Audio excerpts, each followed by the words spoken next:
하나님의 말씀은 마태복음 26장 57절에서 68절의 말씀입니다. 마태복음 26장 57절에서 68절의 말씀, 우리 한 목소리로 같이 읽겠습니다. 시작. 예수를 잡은 자들이 그를 끌고 대제사장 가야야에게로 가니 거기 서기관과 장로들이 모여 있더라. 베드로가 멀찍이 예수를 따라 대제사장의 집들에까지 가서 그 결말을 보려고 안에 들어가 하인들과 함께 앉아 있더라. 대제사장들과 온 공회가 예수를 죽이려고 그를 칠 거짓 증거를 찾으매 거짓 증인이 많이 왔으나 얻지 못하더니 후에 두 사람이 와서 이르되 이 사람의 말이 내가 하나님의 성전을 헐고 사흘 동안에 지을 수 있다 하더라 하니 대제사장이 일어서서 예수께 묻되 아무 대답도 없느냐? 이 사람들이 너를 치는 증거가 어떠하냐 하되 예수께서 침묵하시거늘 대제사장이 이르되 내가 너로 살아계신 하나님께 맹세하게 하노니 내가 하나님의 아들 그리스도인지 우리에게 말하라. 예수께서 이르시되 내가 말하였느니라. 그러나 내가 너희에게 이르노니 이후에 인자가 권능의 우편에 앉아 있는 것과 하늘 구름을 타고 오는 것을 너희가 보리라 하시니 이에 대제사장이 자기 옷을 찢으며 이르되 그가 신성모독하는 말을 하였으니 어찌 더 증인을 요구하리요. 보라 너희가 지금 이 신성모독하는 말을 들었도다. 너희 생각은 어떠하냐? 대답하여 이르되 그는 사형에 해당하니라 하고 이에 예수의 얼굴에 침뱉으며 주먹으로 치고 어떤 사람은 손바닥으로 때리며 이르되 그리스도야 우리에게 선지자 노릇을 하라. 너를 친 자가 누구냐 하더라. 아멘. 오늘 말씀의 제목은 침묵을 깨뜨리신 예수님이라는 제목으로 말씀을 나눕니다. 내용 관찰 문제 1번 보시면은 예수님이 잡혀 끌려가신 곳은 어디입니까? 가룟 유다의 배반으로 겟세마네 동산에서 무리에게 잡히신 예수님은 대제사장 가야야바의 집으로 가게 되십니다. 거기에는 이미 서기관과 장로들이 모여 있었죠. 산헤드린이라는 공회가 소집이 된 것입니다. 유대인 최고의 법정이라는 산헤드린 공회가 모여서 이제 예수님께서 체포되어 도착하기만을 기다리고 있었던 겁니다. 58절에 보시면 베드로는 끌려가시는 예수님의 뒤를 멀찍이 따라서 대제사장의 집들 안까지 들어가서 하인들과 함께 앉았습니다. 베드로가 이처럼 예수님을 완전히 버리지 못하고 도망하지 않은 이유를 뭐라고 적혀놓고 있냐면 그 결말을 보려고라고 되어 있어요. 그러니까 이 일의 결국을 알지 않고서는 넘어갈 수 없었던 어떤 이유가 있었다는 얘기입니다. 베드로는 이거 모든 것을 걸고서 지금까지 달려온 삶이 이대로 허무하게 무너지도록 내버려둘 수가 없었던 겁니다. 자신의 인생 자체가 무너지기 시작하는 것을 지금 경험한 베드로는 이 일의 결국을 확인하지 않을 수가 없었던 것이에요. 그래서 베드로는 자기의 신분을 속이고 지금 대제사장의 하인들 사이에 지금 끼어 앉아 있었던 거죠. 내용 관찰 문제 2번을 보시면 종교 지도자들과 군중이 예수님을 사형에 처하고자 어떤 방법을 씁니까? 자, 예수님의 일을 처리하기 위해서 모인 이 산헤드린은 예수님께서 끌려오자 그를 죽일 거짓 증언을 찾기에 혈안이 되어 있는 모습을 보게 됩니다. 그러면서 많은 위증자들이 나서게 돼요. 그렇지만 사형에 해당하는 죄증을 얻지는 못하게 되죠. 그때 두 사람이 나서서 예수님께서 성전을 헐고 사흘 만에 일으키시리라 하신 말씀을 증거로 제시를 합니다. 자, 이에 대제사장이 직접 나서서 이 두 사람의 증언에 대한 변명과 답변을 예수님께 요구합니다. 자, 그런데 예수님은 어떻게 하세요? 침묵하시죠. 잠잠하십니다. 아무 대답도 하지 않으십니다. 왜 그랬을겠어요? 왜냐하면 이미 이 일에 대해서 여러 번 밝히셨기 때문이에요. 그래서 이들의 무지와 오해, 또 이미 예수님을 죽이고자 한 저들의 악한 결심이 돌이킬 수 없다라는 것을 아셨기 때문에 예수님이 그 말에 대해서 특별히 답변할 필요가 없다라고 생각하셨기 때문에 예수님은 그냥 잠잠히 침묵하셨던 겁니다. 그러자 대제사장이 참다 못해가지고 자기 입으로 가장 중요한 결정적인 문제를 거론합니다. 63절에 뭘 거론합니까? 예수님께 단도직입적으로 묻는 거예요. 네가 하나님의 아들 그리스도인지 우리에게 말하라. 지금 대제사장의 입으로 가장 중요한 일, 예수님의 신분에 관한 핵심적인 내용이 진실을 가리는 이 법정에서 제시가 되어져서 그 진위를 판단받게 된 겁니다. 그러니까 대제사장도 이 물음의 중요성을 충분히 의식하고 있었는지 내가 너로 살아계신 하나님께 맹세하노니 라는 말로 시작을 하고 있어요. 그러니까 이것은 오직 진실만을 말하라는 엄중한 요구였던 겁니다. 자, 이 중대한 물음에 대해서만큼은 예수님이 침묵을 깨트리십니다. 그러면서 뭐라고 분명하게 대답을 하세요? 네가 말하였다 하면서 내가 그러하다 이렇게 이제 답변을 하세요. 그러면서 구체적으로 설명까지 하십니다. 64절에 어떻게 설명하세요? 내가 너희에게 이르노니 이후에 인자가 권능의 우편에 앉아 있는 것과 하늘 구름을 타고 오는 것을 너희가 보리라. 자, 연구한 묵상 문제 3번입니다. 내가 하나님의 아들 그리스도인지 말하라는 이 대제사장에게 예수님이 대답하신 내용은 어떤 의미가 있습니까? 내가 너희에게 이르노니 이후에 인자가 권능의 우편에 앉아 있는 것과 하늘 구름을 타고 오는 것을 너희가 보리라. 자, 이 말이 무슨 뜻이에요? 내가 지금은 나를 너희에게 넘겨줘서 죽임을 당하겠으나 사흘 만에 부활하여서 내가 승천할 것이요 아버지 우편에 앉아서 만유를 통치하는 왕으로서 세움을 받을 것이다. 그리고 마지막 날에는 재림에서 산자와 죽은 자를 모두 불러내어서 심판할 것이다 라는 지금 말씀을 하고 계시는 거예요.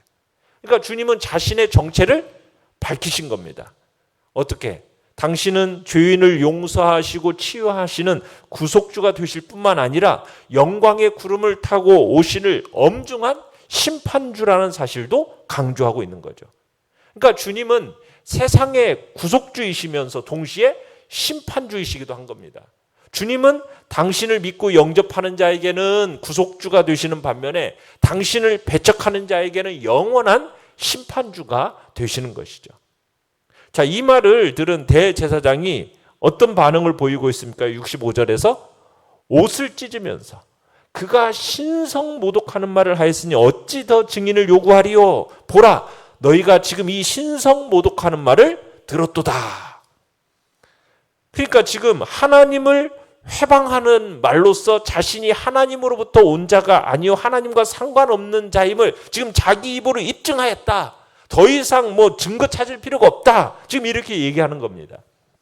그러니까 대제사장이 앞장서서 예수님을 정죄하고 그리고 나서 다른 사람에게 의견을 물어요. 그랬더니 66절에 모두 한결같이 뭐라고 대답해요? 그는 사형에 해당한 주라고 대답을 합니다. 참 어이없죠. 왜요? 예수님은 지금 진실을 말씀하셨는데 오히려 정죄당하고 있는 겁니다. 그러니까 지금 산헤드린이라는 이 공의회는 진실을 판별하고 재판할 능력이 없었던 거죠.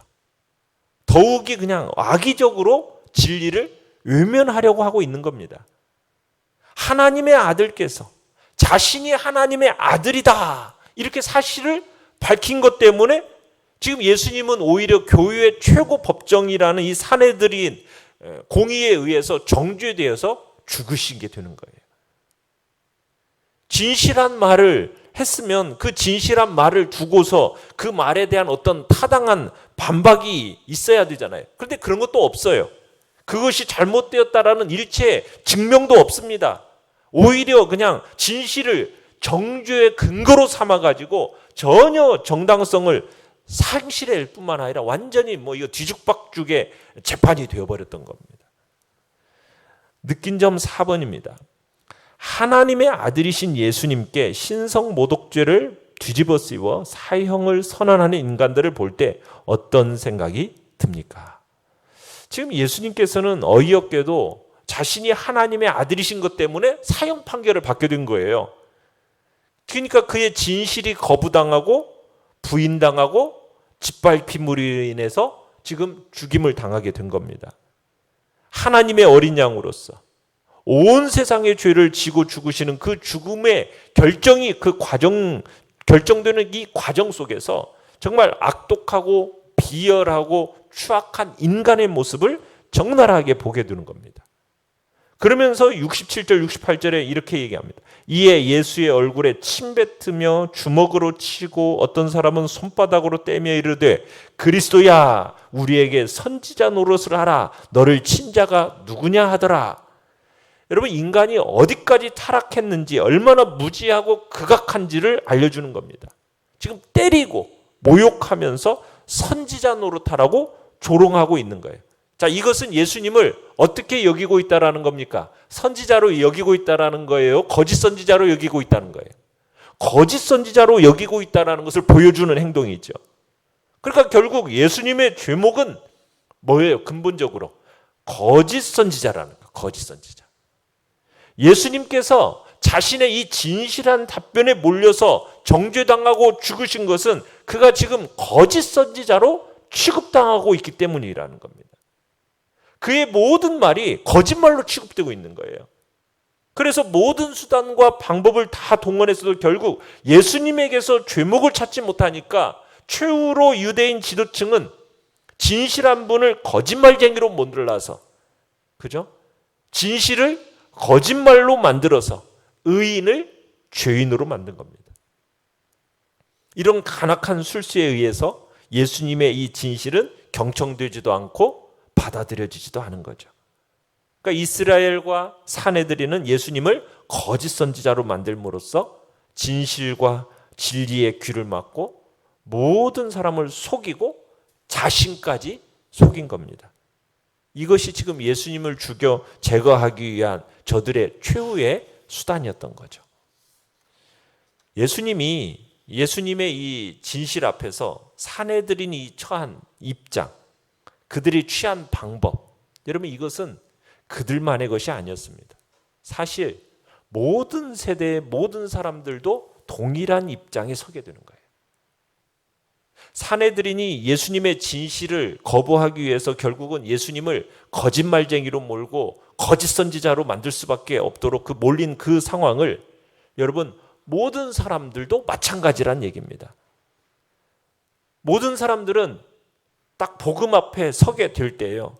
사람들은 이런저런 변명과 구실을 대겠지만 결국에 가서는 이 복음에 대해서 그것이 진실이냐 거짓이냐를 두고 판단을 내려야 하는 거예요. 예수님의 진실, 이 복음이 선포되는 곳마다 그가 죄인을 구원하러 오신 하나님의 아들이라는 이 진리가 전해지는 곳마다 모든 사람은 이 사내들인이 처한 입장과 동일한 입장에 서게 된다는 겁니다.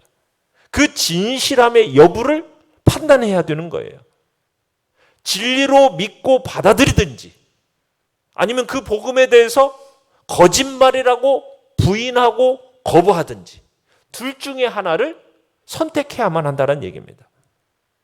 예수님이 나는 하나님의 보내심을 받았고 너를 위하여 죽었으며 나를 믿고 영생을 얻으라. 여러분 이 말씀에 대해서 사람마다 그 진위를 판단하고 결정해야 된다는 얘기예요. 어떤 사람은 이 복음에 대해서 가벼운 마음으로 웃어 넘기고 그저 그럴 수도 있으려니 하고 수긍할 수도 있겠지요. 어떤 사람은 생사를 건 심각하고 진지한 자세로 그 복음을 진리를 받아들일 수도 있어요. 또 어떤 사람은 격렬한 반감과 적의로 이 복음에 대해서 대적할 수도 있을 거예요. 어쨌든 그런 태도, 어떤 태도로든지 여하튼 이 물음 앞에 이 진리의 주장과 요구 앞에서 나름대로 진위 판단을 내리고 받아들일 것인지 거부할 것인지 결정을 해야 된다는 얘기입니다. 이건 모든 사람들에게 이 복음에 대해서 묻는 질문인 거죠. 예수님을 네가 하나님의 아들이냐라고 묻는 그 질문 앞에 우리는 어떻게 답변을 할 것이고, 그분이 자신은 구속주요 세상에 다시 오실 재림주로서 심판자라는 것을 선언할 때 그 대답 앞에 답변에 그 복음에 어떻게 답변하고 그것을 어떻게 결정할 건가, 이것이 그의 생사를 가름하게 된다는 이야기입니다. 결단과 적용 5번을 보시면 대제사장처럼 주님의 말씀을 사실로 진리로 믿고 받아들이지 않는 모습이 내게는 없습니까? 예수님이 메시아가 아니라 성인 중 한 명이기를 바라는 세상에서 나는 예수님을 하나님의 아들 그리스도라고 확실하게 고백하십니까? 아멘. 오늘의 기도 같이 읽겠습니다. 시작. 제 입술을 열어 예수님이 인간의 몸으로 오신 하나님임을 세상 사람들에게 분명히 알리게 하소서. 아멘.